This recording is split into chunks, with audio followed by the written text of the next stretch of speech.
Everybody, thank you for coming in, and I know this was a little change in time, but it's understandable, not a problem. I'd like to introduce Greg Birner. He is a Westfield teacher, taught 21 years of US history, and he's been doing this program on civics, We the People, for about 15 years. He said that it was probably the thing he was most proud of in terms of his accomplishments. And he's a senior class advisor and coaches volleyball for 20 years and some basketball too, and teaches advanced placement government. So I'd like to introduce Greg Birner. Thanks for coming. Thank you very much, and thank you for having us. I also have 5 students here I'll introduce in a little bit.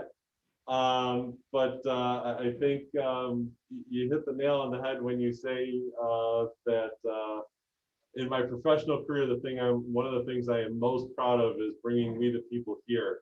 Just to give you a little background, what We the People is, it basically fits any 12th grade government curriculum in New York State. And it's just kind of elevated. It has the students not only learn their government and learn their role as citizen within the government and how their constitution functions, and again how they can impact their government and how government impacts them. They learn in how important it is for them to participate in their government. To me, that's my goal, is to make government relevant to them and to make sure they participate. Now, the We the People program, we actually just saw the award ceremony for nationals yesterday. And one of the things that they pointed out is that once a student enters the We the People program, 98% of them go on to be lifelong voters in midterm and presidential elections. And I'm hoping these guys are 100% lifelong voters. With that in mind, the role of We the People is to get these kids really deep into research and how their government functions. And how they do that is this program culminates in what they call a congressional hearing. The congressional hearing is the students will get 2 main questions, or a main question with 2 sub-questions. So the question could be, what is the relevance of freedom of speech in the United States, according to the Constitution? And then sub-question 1 might be something to the effect of, can the government ever limit free speech? And question 2 might be something to the effect of, how has Congress or the executive and legislative branch throughout time increased and decreased the right to free speech, and in what roles have citizens responded to that? So my students will prepare a 4-minute speech. That part, as daunting as it might sound, and they'll have to do this in front of usually it's 3 to 4 judges.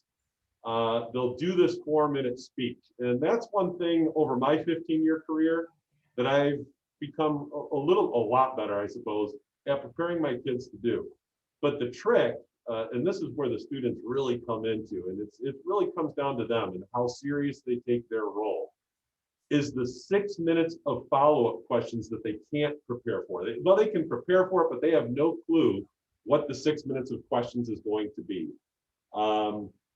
And those 6 minutes is really what the competition, even at the national levels, a couple of judges said, we all know you're going to have a good 4-minute speech, and they expanded it from 6 to 8 minutes for the nationals. The 8 minutes of follow-up questions is really going to test the kids' knowledge of what they know. And this group of kids that I took to nationals is, if not the best, one of the best groups I have ever coached.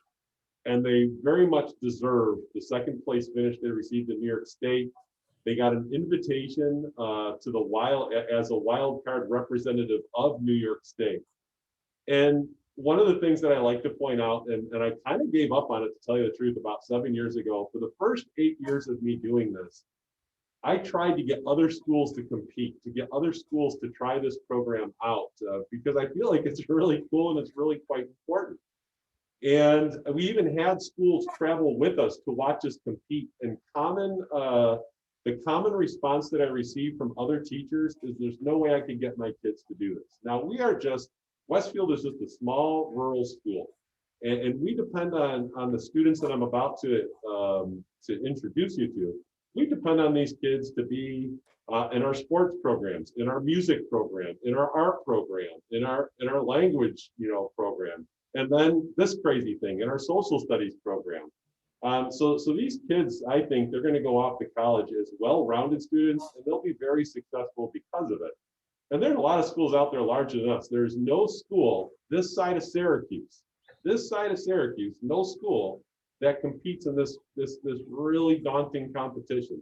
And I really feel like if we could get a local competition, this is one of the difficulties that we have to overcome, is our very first real competition is the state championship. And I'm sure you've got children or maybe grandchildren that have possibly played sports. If you can think of Westfield as a D school, when we go to New York City to compete, not only are we competing in state championships, but it's like we compete against AA schools or A schools, schools that are much, much larger than us, have a lot more funding than us.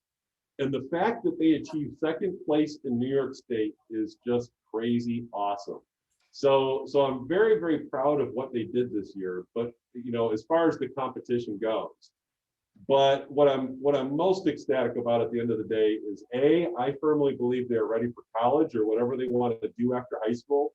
And I firmly believe that they are ready to be active citizens, and active participants in their government. And of course, that's really the most important thing for me when creating this program. So before I introduce them, do you have any other questions about the program itself? I hope I introduced it. I hope I did it justice. But I will say that it is an extremely daunting task for these students to take on, and I can't be more proud of them. Like it really feels like an amazing feat what they pulled off this year. When do you meet with these students? So it is part of a regular class. I teach what I call a We the People class, which takes place of a 12th grade government class. So normally students would go into 12th grade government. Instead of that, they take We the People as their 12th grade curriculum. Okay. Which is, I would call it advanced government, except for I do teach AP Gov later in the year. So it's like an elevated government class. And then I invite the students that take We the People to take AP Gov in the second semester. But it's part of our regular class. Now, what's really cool about the students I'm going to introduce you to is after it was a regular class and it culminated in the state championships, and then we found out that it was second place. And I'm looking at the 5 of them right here. And they said, we got second place. Can we go to nationals? Like they wanted nationals really bad. I told them how tough it is to go to nationals. They made it. And I said, well, if you find me 9 competitors, we had 12 students in the class, 9 of them had to go. Like if we were going to do this thing, a minimum team is 9. And that's a lot of double duty because they break us up into 6 units and you need 3 students per unit. To make a long story short, my kids had to double up on everything in order to pull this off. And the next morning, the kids marched in and said, we got 9, let's do this. So from that point forward, it kind of turned into a club. And we met once a week to prepare for nationals, which isn't nearly enough time. They had to put in a lot of their own time to make this happen. And we competed very well at nationals. So yeah, it started off as a class and then it sort of became a club. So this is awesome. In a normal year when they actually go to the competitions, yes, how is that funded? Great question. I have a very awesome board of education here at Westfield. And this is one of the reasons why I also think we have a difficult time getting schools to compete. Yeah. Is it does cost money, especially if you're going to do, we compete in New York City for the state competition. It used to be Albany, but then the New York State Bar Association stopped funding it. And then a group of people in New York City picked it up, but they said the only way they could do it is if they hosted it in New York City. So now I got to take little old Westfield out to New York City. There's no way we could do it because you got to compete in the morning. So we stay overnight and then we compete the next morning. And that creates a lot of bonding that unfortunately these guys did not get a chance to enjoy. But yeah, the school board, we put it into our budget. Once the board found out how valuable this is, and it did not hurt that I have taught many of the school board's children, and many of the school board's children have gone through this program, and they are adamant that this program stays here in Westfield because they've seen what it does. They've seen their own children succeed, and just a funny story that comes off of that. He was president of the board for a long time, Steve Cochran. His son went on to a government class in I'm sorry, I can't remember the name of it, but he was asked in a basic government class, can anybody name, I'm not too sure what he was asked to name, but he could spout them off left and right because of the work. He gave a lot of credit to We the People and the work he put into it. And it was far beyond the government class in college that he was taking. So that's a testament to what the school board understands about what we've done here. Thank you. Yep. I believe that in one of the things I read that critical thinking is a component of your curriculum, and I found that very interesting and would be interested in hearing more about that. Sure. As a matter of fact, it's kind of a pet peeve of mine, critical thinking, in a sense that there's not enough of it in the United States of America. My kids know I'm very fond of a quote by Ben Franklin when he was asked, what type of government did you create? And his response was, it's a republic if you can keep it. And the reason why that quote is so important is it's us, hence the name of the program, We the People, that must keep democracy alive and must keep the Constitution alive. And we are in a time period right now, and I'm sure you're well aware of it, of the amount of disinformation that is just coming out of all sorts of sound bites and sound bubbles. And I tell my students, I said, cable news networks, online news networks, or social media platforms, they exist for one reason. And that one reason today is the almighty dollar. They want to make money. And so the more news they generate, the more outlandish their headlines, the more likely they're suck their audience into it. And oftentimes what comes out the other end is a lot of disinformation. So in order to be an excellent citizen of the United States of America, you have to be a critical thinker. You have to be able to sit back and say, okay, I'm hearing what you're saying. I'd like to research it. I'd like to think about it. I'd like to understand what's the cause and effect. And certainly once you start putting those pieces of the puzzle again, you should be able to kick out disinformation and embrace good information. I also tell them, and I actually work with a really awesome English teacher here too, Laura Wilson, who deserves a lot of credit in this program. Laura Wilson talks about news sourcing and types of sources that are reliable versus sources of news that, lean far to the left or to the right and are filled with a little bit of disinformation. It's really important for kids to think and to be able to understand what is going on in the world. And then for those critical thinkers to act, oftentimes, our critical thinkers that are out there, citizens who are willing to say, I understand what's going on, but I just assume not do anything about it because I don't want to get into the muck and the mire of politics. We're losing out on that. And so, A, critical thinking is important, but then B, use those beautiful minds that they have. Like that's definitely a part. Once we work on teaching you how to critically think here at Westfield, we want to see these kids go on, succeed, and use those minds. So yes, critical thinking, not only important to the classroom, but I think more important to the real world, to the society we specifically live in. And I mean, these kids get bombarded with social media every other second, but probably more so than you and I do. The platforms that they're on and the amount of data that their little cell phones receive every other second is incredible. And so it does take a critical mind to piece out good information from that. Thank you. Would you like me to introduce you to this year's New York State's representative? I've been waiting for this moment. And I would totally encourage you to please ask them questions. Whatever's on your mind, I would really love to ask away, and I'd love to sit back and just watch them respond. As a matter of fact, when it came to nationals, it was my pleasure to sit back and watch them compete. Although we did not finish in the top 12, which they're still licking their wounds a little bit about that, they should be very, very proud of being one of the top 50 in the nation. They should be very, very proud of how they competed, which was absolutely amazing. It was one of the strongest performances I have seen as a teacher. And they represented New York State well, and they represented Westfield very well. And so here you are, the wild card representatives at the Nationals for New York State, Westfield's We the People. They're coming in. This is 5 of the 9 that I took to nationals. So if you have any questions for them, please ask away. And did you hold up the nice New York State trophy? There's our one trophy that we received for finishing second place at states.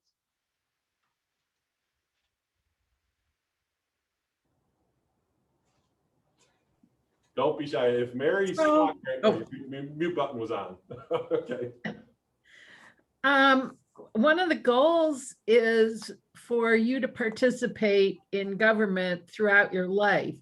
Does anybody want to talk about how you plan to do that? By voting, by doing more than voting? What do you think? Well, at such a young age, we're not really able to vote yet. I don't think any of us in this room, in fact, are 18 yet. Actually, in a couple days he will be, but obviously that means we missed the general elections, we missed the midterms. So there's not really a way for us to participate except for programs like these, where we can better educate ourselves before we even get into the pool, so that perhaps we're more educated than those of some certain people who may already be voting. How about in the future? What are you thinking you're going to do? Well, definitely participating in local elections, like for mayor, or even getting into the bigger scheme of things, like for the president of the United States. It's definitely an achievement to being this educated as a young individual going into life, so that I can make educated choices in the future and not let other biases or other information skew my choice. I think I can speak for everyone when I say this class has really excited us and gotten us really excited for the future when we can vote. You know, I went to vote with my parents and I was like, wait a second, do you know anything about that candidate? You know, it's kind of annoying for them, but it prepared me to be a better citizen, and how our democracy works and how voting actually works with the Electoral College. So I think we'll be a lot better informed voters. It was interesting that you said that you went to vote with your parents. I'd like to ask, what do you think motivates people to be engaged and vote? I know for myself, my parents were very involved, and I can remember listening to debates early on, and the conventions. They used to have us watch the conventions. I don't remember Truman. He was the first president when I was alive. But after that, I know that's going back ways. But what do you think motivated you to vote? You know, become a participant and consider voting? I think a big aspect of what motivated me to go with my parents is definitely We the People, and just understanding like how my vote impacts an entire nation, how it can make a difference, how the polarity in the political climate has really polarized people from voting and made people a bit wary of going to the polls, thinking their vote may not count, or thinking that, you know, whatever I do, it's not going to matter, this candidate's still going to win. And just knowing the stigma around voting and that people think that, and then coming to this class and learning about the Constitution, learning about the Electoral College, the political parties, like knowing all that information, you think, well, these people think that their vote doesn't count. These people think that they're not participating in democracy, but this is how you can participate, and this is how I know I can in the future. And considering how close the recent 2020 election was, especially in states like Georgia, it really helps to have individuals come into this system being able to choose their votes with education in mind, so that they can make a correct decision and possibly push for a better president than what was recently in office. I mean, this may be comparing apples and oranges, but when you look at the census, we were short 89 Yeah. people.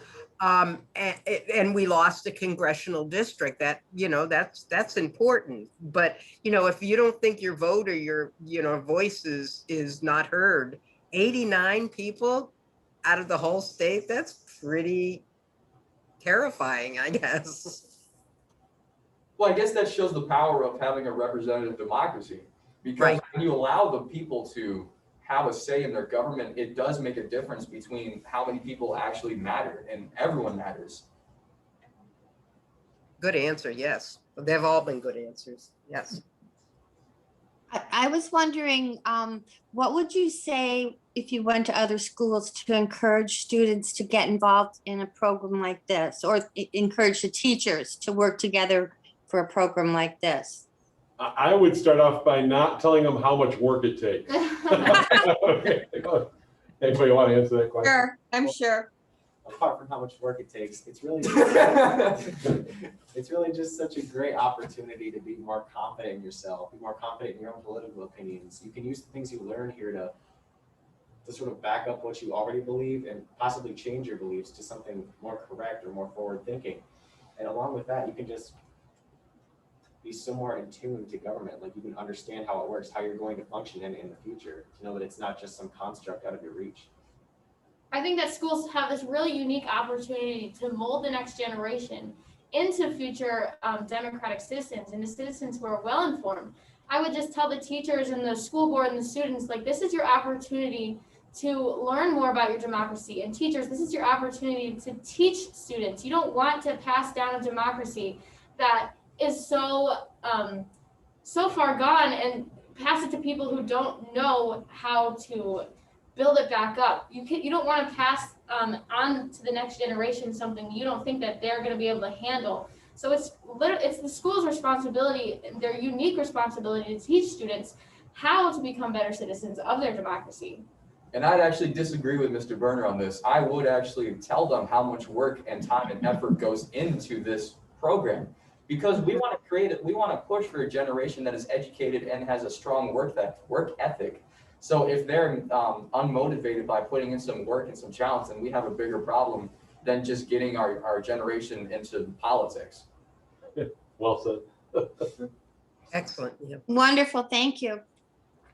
Be brutally honest. Before today, what were your perceptions of the League of Women Voters? Did you know of us, and what do you think the League represents? I actually had my great grandmother in Pennsylvania who was a part of the League of Women Voters when she was alive, and she ran part of that and I didn't find that out till a few days ago when I heard we were meeting with them. Aw, That was in Pennsylvania, right? Yes, The that was in Pennsylvania Pennsylvania. chapter? Yep. So one of you mentioned the Electoral College. What do you guys think of the Electoral College? I think, as it was originally intended, it was made for the elites to sort of control society, but as we've seen it evolve, it's really become more of a tool for the smaller states to amplify their voice. And I think it's something that it's important to keep in place so that the larger states don't run the show. In terms of the Electoral College, I think that we might need to go back and do a little reevaluating on the population size, because something I found in my research for We the People was that, the important states that came down in the next election, like Wisconsin, Michigan, Florida, Ohio, PA, they make up 32% of Electoral College votes, but only 15% of the population. So I think we need to go back in, look at the populations of these states as they are now, and reevaluate how much of a vote they're getting. I have a question. Two questions. One, what would you recommend of how we could get more kids to understand the importance of voting? And would you, as members, be willing to come and speak to other kids to tell them why they should vote, or why they should, because when they hear it from me, I'm the grandma. But if they heard it from you, like, hey, anyway, what are your thoughts on that? How we could get more kids involved in why they should vote? Because we still have a very large segment that does not vote. It is interesting to see how much of a generational gap there is between voters and interested voters. So I think that having people in their generation motivated and interested in the ability to vote and push your idea into the masses is really something that I don't think older generations are available to explain to the younger generations as well. So if we have people like us in our generation that are available to maybe push our information and try and explain why it is so important to have your voice heard, I think it'll maybe make a bigger impact and it'll explain to more of our generation why it's so important. I think in a more long-term look at it, if the government promotes more education, then the education will help these children understand more about our government and more of an impact, or more about how much they have an impact in our government. I think it would be so cool to go talk to other kids. You know, this is actually like my favorite class I've ever taken in high school. You know, you make so many friendships, and you have this unique opportunity to not only discuss a government and a really controversial topic. Like, we have all grown up in an age of social media, and we see all this animosity between people and their political beliefs. And it's really a unique opportunity to discuss controversial topics with civil discourse in a group of peers, but also again with esteemed judges and lawyers and people of an older generation than us. And it really just structures your thinking from a social media like harsh environment to more of a civil discourse. And it's definitely very important for our generation to be able to have these political debates. And I think why more high schools should have a debate class, because of what Emma said, because of how social media has really, and other media outlets has really changed the way that we perceive information. It's really important that we have the ability to, as you say, use our critical thinking and push past all the fake information and really debate on what's actually going on within our government and what's going on today in the world. That's excellent. Thank Tell you. me what it was like to participate in the competitions. One of the most stressful things I've ever done in my life. But it was pushing past that. It was actually in the beginning, I didn't really think that I would be able to do this. I didn't think that I had enough knowledge or the work ethic to actually be a part of this group. But really going through the original class and then actually making it to nationals was a really big push in my motivation to want to learn more about our government and really push into being an educated individual. So I think that really pushed me forward into actually wanting to be a part of this. Yeah, the first day of school, we had this class, the first day of school, the first class of the entire day. And Mr. Birner starts the class by showing us a video of a different team who was at nationals. And we were all sitting there like, we are never going to be able to do that. That's crazy. How do they do that? It was really scary. I was very intimidated watching the video, but you get to the competition, and as Richard said, it is very nerve-wracking, but all that adrenaline and excitement, you know, it heightens you and it gets you a little scared. Okay, but in the end, it was really fun, and the judges were all so nice, and they were really fans of our ideas, and they just wanted to have a conversation with us, and it was really a lot of pressure, but the judges were so nice that they took pressure off of us, so that was really good. What was one of the most difficult questions that you felt during the competition that you said, oh my gosh? I was asked, what is the perfect balance between freedom of religion and education, and how do you balance that? Whoa. It was a very difficult question to answer. Wow. Yeah. Anybody else feel like you got stymied for the question? One of the most difficult questions I think I was asked was something to the effect of, should habeas corpus and or free speech ever be limited in government? And it's really difficult to talk to people who are of a political climate and tell them that their rights should be limited, because obviously they have this vast wealth of knowledge about the Constitution and why it should or should not be limited. So it's really difficult to take a stance, and it's really difficult to tell anyone that it's ever okay to take away their rights in general. So I think my most difficult question was to the effect of, with the United States pushing into foreign countries and trying to eliminate terrorist organizations and infringing upon some of their rights to protect the United States, especially with the Patriot Act infringing upon some civilian rights and other issues after 9/11, what should be done to help prevent this in the future? And as a 17-year-old who was born after 9/11 and does not remember any of these issues, it's very hard to be a part of the following generations to try and basically clean up the mess and try and push for a better future where we understand better what every individual right is and how to not infringe upon any of them. Even though we have these wealth of individual rights and most countries try to follow those rights, it's kind of rough to see other nations that will use their civilians as take them as hostage for some situations. So it's very hard to try and push for reform or try and push to help these people when their own government don't want to help them. So it's almost an impossible question to ask. So it's really, I don't know if we can actually answer that question without more research and more further input. Just a quick comment. When you mentioned how stressful it is, you're gonna get into situations in college and jobs and job interviews that are very stressful, and you're gonna look back and say, oh, this is going to be a piece of cake. I was able to, present these ideas in a national format and so forth. I got this. Definitely. Having to work with such deadlines and having to basically absorb as much information as possible is probably what's going to prepare me the most for college. Because of college, my sister is actually about to graduate with her master's degree. And she tells me how harsh the deadlines are and how much you have to rely on yourself to basically push through college. So I think this is a really good opportunity for me to push myself in a high school level so that I am ready for college. Yeah, and to add on to what Richard said, like after this competition stopped being a class, when this first semester was over and we started taking AP Gov, it was really a balancing act with your time because it was a club that you had to do out of school. You didn't have school time anymore to do it.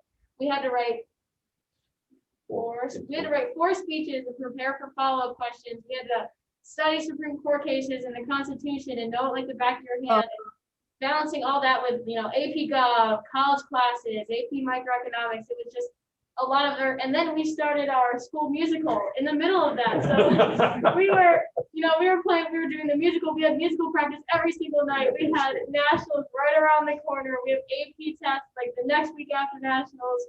We were trying to balance everything, and it was just, it was a balancing act because there was so much you had to do and so little time, but we really pulled it out. I'll reiterate, you are talking to a very special group of students. Like this is one of the best classes I've taught, and they are really good at what they do. And I'll say kind of, what they're saying here, they will be ready for college. I have no doubt in my mind that Westfield Central School has done an excellent job of giving them the opportunity, but it was they that took the opportunity. And that's the important piece of this puzzle. And I'm a very, very proud teacher just listening to them. So yeah, I agree. We ask these guys to do a ton, especially in a small school. I Rose to the occasion during a pandemic too, I must say. Yeah. Sorry, go ahead, Nancy. I was just going to say, I spent 40 years at the college at Fredonia here as a math and statistics professor. So good on the AP stat too, but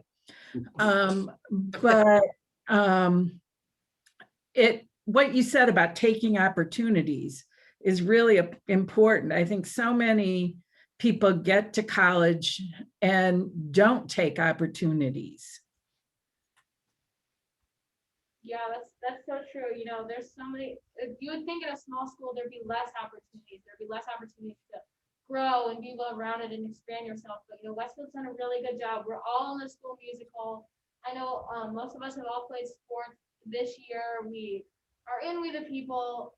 Most of us are taking an AP class of some sort. We're all taking college classes. So the schools work really hard to get us those opportunities to push us on to higher education and make us be a well-rounded student. And being in such a small town with such a small cultural, I guess, circle that we live in for most of our childhood. It's very important that we can expand our knowledge and expand into these different opportunities, because once we come out of these small towns, it's going to be like a culture shock going into the real world and seeing how big, how many different opportunities there are for us, especially since we are so educated and we are so motivated and we have such a strong work ethic. It's really important. And I think I speak for all of us when I say that none of us are going to shy away from any of these opportunities. I know all of us were talking, the second we found out that we got second in states, we were making that list, 1, 2, 3, 4, 5 of us right here. We were the first 5 to sign up and come to the challenge. Thank you for that. Any other questions? I understand that the New York State Department of Education is going to be expanding their curriculum on diversity, equity, and inclusion. I guess my question would be, how can you see small towns like Fredonia, Westfield, introducing students to that concept? Is it important? You know, I think that is a really hard concept, especially to introduce to these schools, because we don't have a lot of diversity in our schools. We don't have a lot of different minority groups incorporated into our school, but I still think it's a very important topic to learn about, because we're going to go out into the real world. We're going to start seeing real life events happening. We're going to start, you know, not being the only school there. We're going to have a lot of unique opportunities and meet different people and get a culture shock, like Richard was saying. So I think it's so important that schools learn or teach this, especially in a government class, because you do see a big push to get, you know, minorities in the government, to get women to participate more, to fill Congress with more than just males in this Anglo-Saxon theory, this Anglo-Saxon mindset. You know, there's going to be a big push, and I think that starting with the younger generation and educating them all the way up will actually help with that. And with our school being so small, we're basically a student 1 out of 50, and most of us, we're going to go to colleges where it's 1 out of 1,000 or 1 out of 10,000. So really, it's going to broaden our horizons going into these different places, like different colleges, and I'm really excited for that future. You know, one of the things that to kind of add to that question that you're asking, we did kind of miss out on it a little bit. When we travel to New York City for the first time, like, it is usually eye-opening to my students. Not that it should be, and not that I don't want to sound like a racist, for lack of a better word, but it's really eye-opening, I think, to my students to actually be in the city, and all of a sudden here's a high school that is only filled with minority groups of people, you know, and they get to interact with those groups. Now, one of the cool things about nationals was that, or at least we got to see it in the award ceremony, as long as you didn't fast forward through it. The amount of diversity across America that was represented, it was kind of cool to see all the students from all the different states competing at nationals in the roll call that they did at the beginning of the award ceremony. So it takes a program like We the People to open up the eyes of a small rural school to the diversity of the United States. I think I agree with Richard and Emma that this is really an important task of a teacher in a small rural with not much minority or without much diversity. It's important to open up the eyes of the students to the world around them. When you said that you'd be willing to talk to other students, who would we contact? If I had a class of students in Dunkirk that I wanted to have you talk to tell them why to vote, would I call you, Greg, and then you would talk to one of the students? Well, you could send me an email, you know, and Lisa has my contact information, so you could sound off her. As a matter of fact, my AP government class, it does have to do like a civics engagement after the exam, a little civics project. So I don't want to say that would be an easy 100, because they'd have to put together a presentation and they'd have to present it. But you're just opening up a light bulb, and my head just went off. I mean, that's a possibility of something they could do. as their civics engagement project. So that would actually be a pretty good idea. If you wanna ask what would you guys be okay with? I should ask you guys, would you be okay with that? All right. So they would be pretty cool with that. It would be interesting to see them present to their peers this type of information and to see how those peers react to them. Like I'd actually be looking forward to the reaction. So that would be a cool little project. I'd have to get in touch with my principal and make sure he'd be okay with us busting out to doing something like that. But I have every reason to believe that he would say, that's awesome, go for it. So if you kind of put together what you're looking for and ask permission from your school first, I'm certain that we could throw something together for you. Great.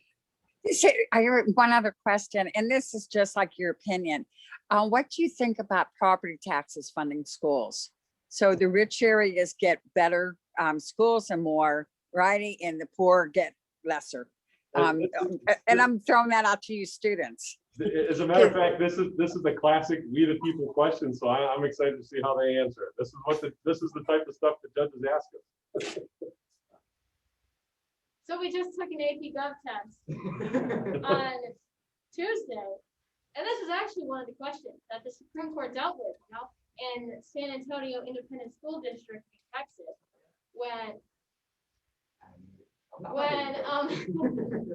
that question was raised. The parents of the San Antonio school were concerned because the mainly African American school was receiving less funding because of the property tax, and then the school a few districts down was primarily white, and they were richer and they got more funding because of property tax. And the Supreme Court actually did rule that this wasn't unconstitutional because the property tax was done with a lot of research and a lot of hours spent on Texas's part to prepare the school for the funding.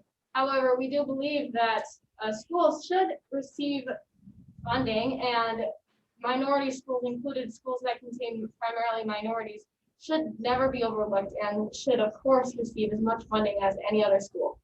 As citizens of the United States, we have this ability to have the equal right to be educated. But as we saw during the civil rights movement of the 60s and with the court case of Brown versus the Board of Education, it was definitely an issue where we didn't have this broad inclusivity with our education. And it's really a testament to time that we are trying to include as many people as possible and trying to create more educated young generations so that we can have a brighter future. You know, from an adult's perspective, not that I hope I didn't interrupt anybody, but this COVID relief package, one of the things that was highly debated, and I don't want to lean to the left or lean to the right, but it was a debate piece, right? That in the COVID package, they sent out a lot of state aid to education. Like a lot of money went from the federal government. So you're talking $1.9 trillion. Hundreds of billions of dollars that went into education nationwide. And whether you think that's a good idea or a bad idea, for the first time across the country, you actually have schools saying, we have a surplus now, let's broaden our program. And that's really kind of a cool thing to say what the federal government could do for education. But I think we're right when we say the amount of funding that a school receives statistically is proven, the more money you pump into your education system, the better off the students generally do on, I know it's a low bar thing, but standardized testing, admittance into college, being able to be successful after college. So yeah, I don't know if property, that's just my opinion as a student, that would be my opinion on it. But for the first time, this federal funded program that was, put through as a COVID relief package, schools, what did the schools do when they had money? They broadened their programs. That's their ability. Did any of you, sorry, I stepped on toes. Anybody else want to speak on that? Okay. I have a question. The League of Women Voters is a little over 100 years old. We're the only organization that continued after the suffrage movement. Many of the people that formed the League of Women Voters were people that were very involved with the suffrage movement. We are nonpartisan, meaning we do not support candidates or parties, but we do support issues. You know, we take on issues. Does anybody here see this kind of nonpartisan approach as being an advantage or disadvantage? Well, I think it would definitely be advantageous to be bipartisan, because by doing that, you obviously reach out to a larger group of people, as you're not only reaching out to Republicans or Democrats, but everyone can feel welcome in such a thing. And more so than just trying to advocate for one single issue, you're advocating for the larger issue of women voting. Obviously, we all want to see more women voting, more than we want to see any particular issue solved necessarily. And it's very important that we try and include as many people as possible in these situations, which is whether you would argue how effective Biden is trying to unite the people of the United States. It's important that we go back to a government that everyone tries to agree on an issue, and if they can't, that's why we have democracy, that's why we have voting, that's why we have these outlets to try and settle our differences. I think one of the biggest problems we have right now is that everybody has this set of opinions and they don't want to change that opinion. They don't want to look at other people's. We're so divided in our country that having stuff or groups where people come together and debate and try and learn from each other's opinions and ideas, that's when we are better in the society. Building on what Owen said, in such a polarized government, it's refreshing to see a group of people that's nonpartisan. You know, at the end of the day, it doesn't matter what political party we are. It doesn't matter what side we tend to lean to. It's the ideas and values that make us who we are. And to pull a direct quote from one of our speeches, it comes into question how we should push forward when we have such a climate of I'm right and you're wrong, and I don't want to listen to your opinion because I know I'm right.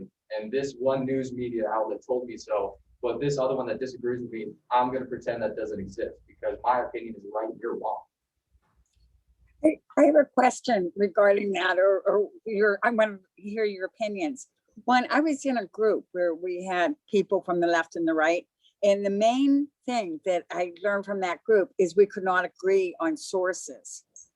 And so that would be one thing I'd want to ask you is how, you know, when you say critical thinking, like they refused to take anything from the New York Times, the Atlantic, and I could go through the list that they just thought that those were liberal sites. And so I'm wondering how can we, so that's one thing is like, how can we come up with like the sources that, because that's what we should be still looking at the problem the same and how we're going to solve it. We could have differences.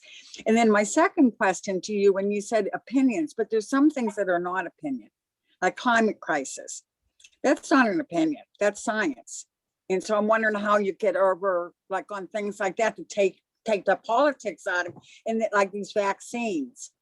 You know, I just heard that somebody was saying that you should call child abuse if you see a child with a mask on. So I'm wondering what are you guys' opinions, number on news sources, and number two, how you can combat like fake stuff, like stuff that you know is wrong. So at the end of the day, you know, the answer to your first question, there's always going to be social media platforms and news networks that have their own view of things and look through their lenses and they'll see what they want to see. And there's no real perfect answer to how to stop this because it probably will never end. But what you can do to educate yourself is look at all types of media sources, not just one. You know, you get stuck in this selective viewing and you only see what you want to see. You're in an echo chamber. It all comes back to you. So really what you should be doing is looking at other news sources. You know, don't just look at the New York Times. Don't just look at CNN. Look at everything. See, compare and contrast the stories. Look at the credibility of the news site. And the answer to your second question, the way that we can combat all these opinions and this disinformation out there is, of course, through education, which is why the We the People class is so important. You know, you don't look, in We the People, you don't necessarily look at your news sources. You look at the Constitution. You look at the original opinion, the original structure for our nation. You're educating yourself on what the founding fathers really thought and intended for this country, and not just, all the bipartisan, partisan issues that are going on today in the present day. Taking a quote from Thomas Jefferson, the man who reads nothing at all is more educated than the man who reads nothing but newspapers. So when we come into an issue with, say, politics, the man who reads every single piece of information that he can and tries to create his own opinion is really what's important in the end. Of course, there are going to be sources that are going to be more biased to this way or this way. And being able, like Emma said, to be educated enough to filter out through all those different biases and all those different opinions and get to straight facts is really important. Especially if you want to become a judge in the court of law, there are no opinions. It's really based on fact and based on law and based on regulation. So it's trying to push for more people to become educated in the rules and laws and regulations of this country is, I would say, more important than what people's opinions are, because in the end, in a court of law, your opinions don't really matter. It's what the law is. But if they find that law unconstitutional, then we can argue about it. And yes, there are different interpretations of law. So I guess it comes up to a judge's interpretation of how they want to handle a case or how they want to handle this or that.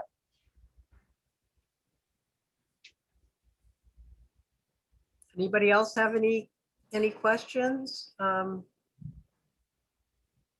Yeah, if I could make because these guys do have to get to their lunch. Right. If I could make a final, can you hear me okay off to the side here?